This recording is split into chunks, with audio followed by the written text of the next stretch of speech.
Do you realize there are 4 thread cutters on the Bernina 480? Starting at the top, when you wind a bobbin, after you finish winding it, you can lift it up and use cutter number 1. It's right underneath the little lever that you flip on or off when you wind a bobbin. So thread cutter 1. Number 2, when you are threading or using the needle threader, when you bring this all the way down and bring the thread into the needle threader, thread cutter number 2 is right here on the inside. So when you cut it, it's the perfect length, and then when you release it, the thread pulls right on through.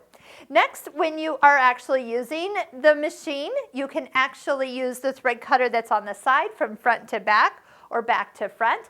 And when you're putting your bobbin in and you want to cut this to the perfect length, put your bobbin in, cut it on the side here. So those are the 4 manual thread cutters on the machine, not counting the automatic thread cutter that's right here with the push of a button.